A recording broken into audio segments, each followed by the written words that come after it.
পরিষ্কার হয়ে যাবে ইনশাআল্লাহ।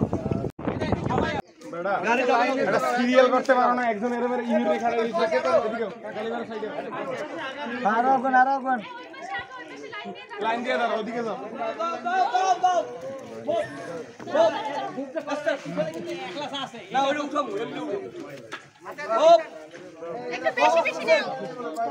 সরকারি উচ্চ বিদ্যালয়ের সেই শত বছরের ঐতিহ্য আমাদের হোস্টেল, তার সামনে এবং সামনে রয়েছে জাজ সাহেবের বাসা। আমরা পিরোজপুরবাসী এই ময়লা অপসারণের মধ্যে দিয়ে পিরোজপুরকে একটি সুন্দর শহর, বাসযোগ্য শহর, আমাদের শহর আমাদেরকে সুন্দর রাখতে হবে। আজকে বারানি খালটি সুন্দর হয়েছে, এটি রক্ষণাবেক্ষণের দায়িত্ব যেমন আমাদের, এই শহরের সমস্ত পরিবেশটি আমাদের সন্তানদের জন্য বাসযোগ্য করার জন্য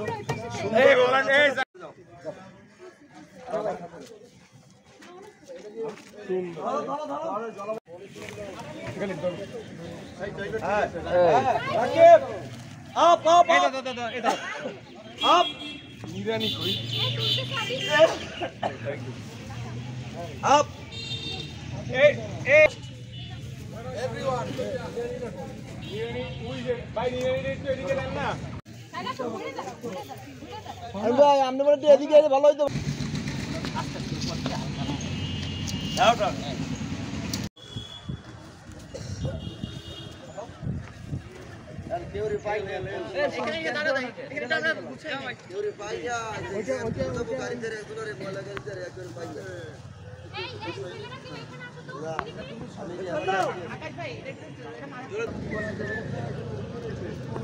সরকারি উচ্চ বিদ্যালয়ের হোস্টেলের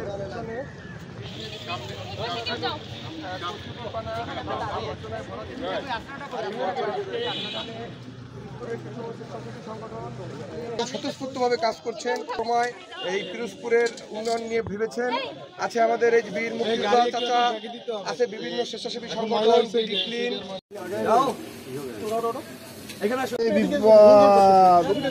ভাই আমার ঐতিহ্যবাহী সরকারি স্কুলের হোস্টেলের সামনের যে পুকুরটি, জাজ সাহেবের বাড়ির সামনেও এই পুকুরটি, যেখানে থেকে আমাদের হাজার হাজার ছেলেমেয়েরা চলাফেরা করে, সেই জায়গাটি পরিষ্কার করে সকলকে জানিয়ে দিতে চাই যে আমরা আমাদেরটা রক্ষা করতে হবে। আজকে বারানি খাল পুনর্খনন করা হয়েছে পিরোজপুর মানুষের অর্থায়নে, সেটি রক্ষা করার দায়িত্ব আমাদের। পরিবেশ কখনোই সরকার রক্ষা করতে পারবে না, আমার পরিবেশ আমাকে রক্ষা করতে হবে। পরিষ্কারের মাধ্যমে পিরোজপুরে যে একটা জলাধারের যে অভাব রয়েছে, অগ্নিকাণ্ড ঘটলে পরে এখানে পানির উৎস পাওয়া যায় না, এবং একই সময় আপনারা জানেন যে পিরোজপুর সরকারি উচ্চ বিদ্যালয়ের যে পুকুরটি 2013 সালে ভরাট করা হয়েছিল, সেটিও আমরা ইনশাল্লাহ পুনরুদ্ধারের একটা প্রক্রিয়া রয়েছে, এবং পরবর্তী আরেকটি পুকুর যেটা রয়েছে সেটাও জেলা প্রশাসনের উদ্যোগে সংস্কার চলছে। সবাইকে ধন্যবাদ। পিরোজপুরের অন্যান্য যেসব জলাশয় রয়েছে যেগুলো অপরিষ্কার, আমরা সকলের সহযোগিতায় আমরা স্বতঃস্ফূর্তভাবে সেগুলো হয়তো বা পরিষ্কার করতে হবে। মূলত আজকে আমরা পিরোজপুরে আগুন লেগেছে কিন্তু জলাধার ছিল না, এই জলাধারকে পুনরুদ্ধার করে আমি একজন শিক্ষক, শুধু বিএনপির আহ্বায়ক আলমগীর হোসেন নয়, আমি একটি কলেজের শিক্ষক হিসেবে আমি মনে করি আমাদের যে সন্তানরা এই অসুন্দরের মধ্যে কেন যাবে, এবং এই সুন্দরের মধ্যে যাবে, এই দায়িত্ব আমাদের সকল নাগরিকদের এই দায়িত্ব। আজকে পিরোজপুরকে সুন্দর করার জন্য আসুন সবাই মিলে আমি যে অঞ্চলে থাকি সেই অঞ্চলটুকু সুন্দর করি, এটাই আজকের দিনের প্রত্যাশা। এবং ধন্যবাদ তারিক রানা চৌধুরী, মির্জা জহুরুল হক। এই পুকুরটা পিরোজপুরের একটা ঐতিহ্য। পিরোজপুর সরকারি স্কুলের প্রতিষ্ঠা লগ্ন থেকে এই দুইটা পুকুর পিরোজপুরের আপামর জনসাধারণ, এখানে হাজার হাজার লোক এখানে গোসল করে, এবং এই পুকুরের পানিও একসময় মানুষ পান করত। এই পুকুর কাটা আমাদের একান্ত প্রয়োজন, এবং এই পুকুরটার আশেপাশে যত ময়লা আবর্জনা যা আছে তা পরিষ্কার করে পুকুরটাকে একটা সময় উপযোগী একটা পরিবেশ তৈরি করা একান্ত প্রয়োজন। এটা আমরা এই পাড়া প্রতিবেশী হিসেবে আমরা এটা দাবি করছি, এবং এই দাবিটা বিভিন্ন পর্যায়ে বিভিন্ন অবস্থায় যাতে সবার কাছে পৌঁছায়, এবং এই পুকুর যাতে ময়লা মুক্ত থাকে এবং আবর্জনা মুক্ত থাকে সেই অবস্থা আগামীতে তৈরি হয়, সেই জন্য আমরা সকলকে আহ্বান জানাচ্ছি। আমার এতে সম্পূর্ণ সম্মতি আছে এবং আমরাও যে পাড়াপতি হিসাবে আমাদের পুকুরটা খুবই প্রয়োজনীয় এবং আমরা ব্যবহার করি। অনেক সময় সাপ্লাই থাকে না, কিন্তু আমাদের পুকুরের উপর অনেকটাই নির্ভর করতে হয়। এই জন্য পুকুরটা নিষ্কাশন বা পুকুরটা ভালো রাখা আমাদেরই কর্তব্য, বাদবাকি আপনাদের। নমস্কার, পিরোজপুর সরকারি উচ্চ বিদ্যালয়ের একজন সিনিয়র শিক্ষক হিসাবে আমি বিগত 15 বছর এই বিদ্যালয়ে আছি। এই বিদ্যালয়ের 2টি পুকুর আপাতত আছে। একটি পুকুরের 2টি ঘাট ইতিমধ্যে বাধাই হয়েছে এবং এইটার চারপাশেও সুন্দর করে আবার বাধাই করতে হবে। আর আজকে যে স্বেচ্ছাশ্রমের বিনিময়ে যে পুকুরটি আমরা সংস্কার করছি, সেই পুকুরটি আসলে অনেক পুরাতন পুকুর এবং এটিতে প্রতি বছর এরকম ময়লা আবর্জনা হয় এবং এর পূর্ব পাশে কিছু ময়লাও রাখে, প্রতিবেশীরা ময়লাও রাখে।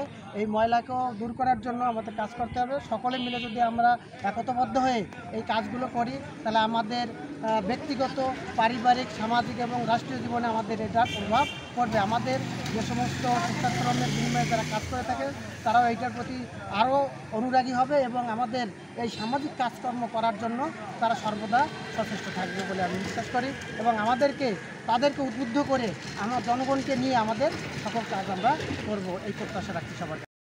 নাগরিকদের আজকের যে উদ্যোগটা, এটা অত্যন্ত মহৎ উদ্যোগ। এটা অলরেডি পরিষ্কার পরিচ্ছন্নতা কার্যক্রম শুরু হয়েছে। এটা যদি আগামীতে একটু চতুর্দিকে বাউন্ডারি দিয়ে একটু বসার উপযোগী করে দেওয়া হয় এবং যদি একটা ঘাট স্থাপন করে দেওয়া যায় এবং মানুষের চলাচল এবং ওয়াকিং স্পেস তৈরি করে দেওয়া যায়, তাহলে এটা আরও বেশি সুন্দর হবে এবং মনোরম এবং সুন্দর একটা পরিবেশ তৈরি হবে। একই সাথে পিরোজপুরের বাজার কেন্দ্রিক 2টো পুকুর খুবই গুরুত্বপূর্ণ, কারণ বাজারে মাঝে মাঝে যে বিপদ আপদ হয়, সেক্ষেত্রে পানির চাহিদা পূরণ হওয়াটা অত্যন্ত জরুরি একটা ব্যাপার, যেটা মাঝে মাঝে শুকনার সিজনে আমাদের দামোদরে পানির সংকট দেখা যায়। কিন্তু আজকে যদি এই পুকুর 2টো ব্যবহার উপযোগী থাকে এবং পর্যাপ্ত পানির উৎস থাকে, তাহলে মানুষ তার দৈনন্দিন জীবনের পাশাপাশি যে কোনো বিপদ আপদে এই পুকুর 2টি পিরোজপুর এলাকাবাসীর জন্য একটা ভালো গুরুত্বপূর্ণ ভূমিকা পালন করবে। তা আমরা কর্তৃপক্ষ এবং যারা এর সাথে সংশ্লিষ্ট যারা আছেন, তাদের কাছে বিনতে অনুরোধ করব যে এটাকে অত্যন্ত স্মার্টভাবে এবং সুন্দরভাবে এটাকে সংস্কার করে জনমানুষের কাছে উন্মুক্ত করে দেওয়ার জন্য অনুরোধ থাকবে। এখন মানুষের প্রাণের দাবি হচ্ছে এই 2টা পুকুর সংস্কার করে এই 5টা একটু বাদাই করে জেলা প্রশাসক মহোদয়ের হস্তক্ষেপে এটা যেন এখানে মানুষ মুরব্বীরা যেন একটু সকালবেলা হাঁটতে পারে, কারণ আমাদের বিরুদ্ধদের হাঁটার মতো আসলে সেরকম জায়গা নেই। পিরোজপুরটা খুবই ছোট। এজন্য আমি আশা করব পিরোজপুরের ঐতিহ্য বজায় রাখার স্বার্থে এবং এখান থেকে সাধারণ মানুষ গোসল করে, পানি নিয়ে পাক করে, বিভিন্ন প্রকার সহযোগিতা হয়। আর একটা বিষয় হচ্ছে, শহরে যদি কোনো সময় অগ্নিকাণ্ড ঘটে, আমাদের পানি নেওয়ার কিন্তু এই পুকুর ছাড়া বিকল্প কোনো পথ নেই, কারণ যে খাল ছিল তা মানুষ ভরাট করে ফেলছে, খালে এখন পানি আসে না বললেই চলে। এটা আসলে এখানেই থেমে থাকলে চলবে না, এটা আবার এরকম 6 মাস 1 বছর পরে এরকমই হয়ে যাবে। এটার জন্য আসলে আমাদের আরও উচ্চ পর্যায়ের পৃষ্ঠপোষকতা দরকার আছে, আমাদের বড় ফান্ডিং দরকার আছে। এখানে আমরা যদি রক্ষা করতে হয়, তাহলে এটা সুন্দর করে গাইড ওয়াল করতে হবে, পাশ থেকে ওয়াকওয়ে করতে হবে। এখানে আসলে মানুষের হাঁটার জন্য একটা সুন্দর বন্দোবস্ত করা সম্ভব এখান থেকে। এই জন্য একটা গাইড ওয়াল খুব জরুরি এবং চারিপাশে ঘোরানোর রাস্তা, এটা খুব জরুরি। আমাদের পিরোজপুর পৌরসভার এই পুকুরগুলি যদি সুষ্ঠু সুন্দর থাকতো, এখানে চারিপাশে ওয়াকওয়ে থাকবে, সিঁড়ি দেওয়া থাকবে, মানুষ বিকালবেলা মুরব্বীরা একটু হাঁটার জায়গা নাই, এখানে এই সুন্দর পরিবেশে সুন্দর হাঁটবে, শরীরটা সুস্থ থাকবে। কয়েকটা কাছে সিঁড়ি থাকবে, আমরা গোসল করবো, সাঁতার কাটবো। পিরোজপুরে একটা সাঁতার কাটার কোনো জায়গা নেই, সবাই আমরা গৃহবন্দী হয়ে রয়েছি। এত সুন্দর আমাদের পুকুর, এত সুন্দরই, কিন্তু এই পুকুরে গোসল করার মতো পরিবেশ আমাদের নিজেদের কারণে নাই, আমরা সেটা চলতে পারি না। আমরা একটা কোক খাইয়ে, পানির বোতলটা খাইয়ে পাক্কা পারবো পুকুরে, এটা আমাদের নিজেদের ব্যর্থতা।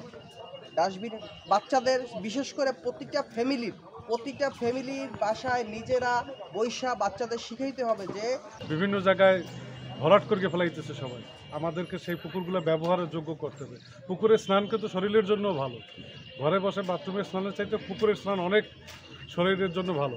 তা আমাদের জেলা প্রশাসক মহোদয় উদ্যোগ নিয়েছে। আমরা চাই যে এই পুকুরের পাশেই 2-3টি পরিবেশ কখনোই সরকার রক্ষা করতে পারবে না, আমার পরিবেশ আমাকে রক্ষা করতে হবে। এই স্লোগানে আমরা সুস্থ সুন্দর দেহের জন্য সুন্দর পরিবেশ চাই। এই প্রত্যয় পুকুরটি এটির বেহাল অবস্থা। এই পুকুরটি আমরা বর্তমানে পরিষ্কার পরিচ্ছন্নতা শুরু করেছি। পরিষ্কার পরিচ্ছন্নতা শেষ করার পরে এইটির পানি অপসারণ করে আমরা এটা খনন করে এর চারপাশে সৌন্দর্য বৃদ্ধিকরণের গাছ লাগিয়ে আমরা শহরের একটা নান্দনিক পরিবেশ ফিরিয়ে আনার চেষ্টা করছি। ছোটো একটা উদ্যোগ হচ্ছে পিরোজপুর গভর্নমেন্ট হাই স্কুলের যে একটি পুকুর পরিত্যক্ত অবস্থায় ছিল, সেটি আমরা জনগণের স্বেচ্ছাসেবীর মাধ্যমে এটাকে পরিষ্কার করার উদ্যোগ নিয়েছি। আমাদের পিরোজপুর সরকারি উচ্চ বিদ্যালয়ে 3টি পুকুর ছিল, এর মধ্যে একটি 2013 সালে ভরাট করা হয়েছে, যেটি পুনরুদ্ধারের জন্য আমরা চেষ্টা করছি। আরেকটি বাম পাশের আরেকটি পুকুর, সেটা সংস্কারের কাজ চলছে এবং আজকে আমরা এই পুকুরের কাজ হাতে নিয়েছি।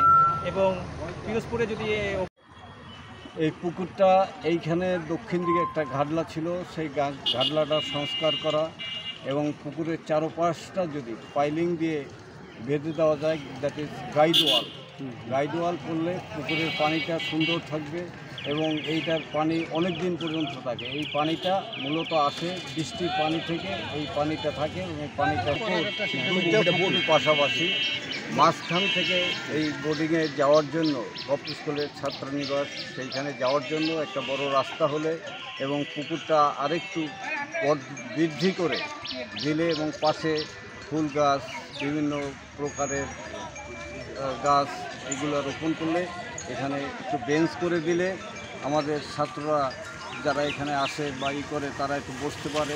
এটা স্বভাব বৃদ্ধির জন্য যা করণীয় দরকার, আমি কর্তৃপক্ষকে আবেদন করব যে তারা যেন এইটা অতি সত্বর এই বিষয়টা একটু নিজেদের নজরে নেন এবং আমাদের বর্তমানে এই যে পুকুরটা, এই যে পাশে অগাছালো বিভিন্ন রকম, এইটা একটা বড় রাস্তা হলে এবং পাশে কিছু বেঞ্চ থাকলে পুকুরে পানি তাহলে আর পদচার হবে না, পদচার মুক্ত এবং আমরা বিশুদ্ধ পানি ব্যবহার করতে পারবো। পারিবারিক কাজে নিজের ছেলেমেয়েদেরকে সাঁতার শেখাতে পারবো এবং এইখানে আমাদের উত্তর পাশে পুকুরের জজ সাহেবের বাসা, যে আমাদের এই শহীদ সালেম করার ভিতরেই তার বাসভবন এবং আমরা এইখানেই এই পুকুরে গোসল করতাম। তারপর এই জজ সাহেবের পিছনে যখন একটা বাগান ছিল, সেইটাকে আমরা রাজার বাগান হিসাবে আখ্যায়িত করেছি। এই রাজার বাগানে আমরা ছোট সময় খেলাধুলা করেছি এবং এই পুকুরে এসে গোসল করেছি। এখন এই পুকুরে গোসল করার মতন সেই পরিবেশ নাই। এখন এটাকে গাইডওয়াল করে যদি এবার এরা শোভাবর্ধন এবং এই মাঝখান থেকে একটা রাস্তা এবং পাশে বেঞ্চ এবং কিছু ফুল দিলে সবচেয়ে শোভাবর্ধন হবে, আমরা সুন্দর পানি গোসল করতে পারবো, ব্যবহার করতে পারবো। প্রাকৃতিক ভারসাম্য রক্ষার্থে এই পুকুর দুইটি পুনঃখনন এবং সংস্কার অনিবার্য। আমরা রানার এই মহতি উদ্যোগকে স্বাগত জানাই। পাশাপাশি পিরোজপুরের সকল সচেতন নাগরিকের এগিয়ে আসা দরকার এবং এই যে পরিবেশ বিনষ্ট হয়ে যাচ্ছে, হারিয়ে যাচ্ছে জীববৈচিত্র্য, সেই জীববৈচিত্র্য এবং পরিবেশকে পুনরুদ্ধার করার লক্ষ্যে আমাদের সবাইকে এগিয়ে আসা উচিত। ধন্যবাদ। করতে গেলে এই মাস্টার প্ল্যানে পিরোজপুরের রাস্তা, ড্রেন, পুকুর, আরেকটি কথা বলবো, পিরোজপুরে যদি কোথাও অগ্নিসংযোগ হয় যদি, তাহলে কিন্তু এই পিরোজপুরে খুব তাড়াতাড়ি এই অগ্নি নিরূপণ করার মতন ব্যবস্থা এবং তৎকালীন প্রশাসক ছিলেন আসাদুজ্জামান সাহেব এবং আসাদুজ্জামান সাহেবকে বলেছিল এস্টিমেট করার জন্য। সেই এস্টিমেট করেছিল 72 লক্ষ টাকা, কিন্তু সেই কাজটি 7 না 8 লক্ষ টাকায় এই জেলা প্রশাসকের নেতৃত্বে সম্পন্ন হয়েছে। এখন কী ধরনের চুরি শিখাইছে এবং কী ধরনের চুরির পদক্ষেপ নিয়েছিল সেটা কিন্তু হয় নাই। এবং পিরোজপুর কালেক্টরেট পুকুর যেটা সৌন্দর্য বন্দর, সেখানে 22 লক্ষ টাকার কথা বলেছিল, সেটা কিন্তু 4 লক্ষ টাকায় সম্পন্ন হয়েছে।